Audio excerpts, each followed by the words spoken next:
In this video, you'll learn how to effectively understand legacy code using Claude Code. By following these steps, you will gain insights into your project, identify execution flows, and simplify. Begin by opening Claude in your project. You can do this by installing the Claude Code extension within Visual Studio Code. Navigate to the Extensions menu by clicking on the square icon located on the sidebar. In the search bar, type Claude Code and select the appropriate extension to install. Once installed, you can activate it, or alternatively, you can run Claude in interactive mode by typing Claude in your terminal or command prompt.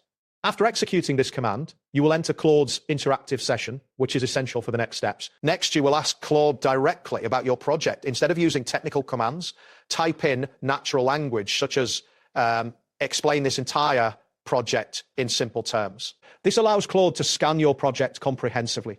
Upon processing, Claude will provide a summary that includes what the system does, its main components, and how the various modules connect with each other. Following that, inquire about the execution flow of your code.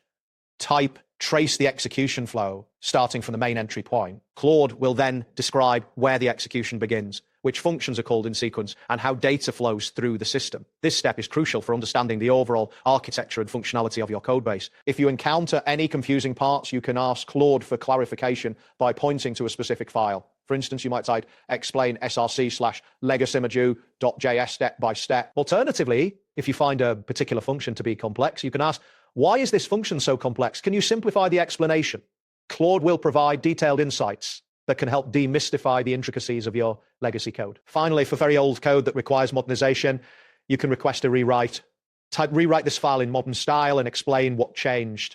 This will assist you in translating outdated coding patterns into a more contemporary format, enhancing both understanding and maintainability of the code. That wraps up today's guide. Thanks for watching, and catch you in the next tutorial.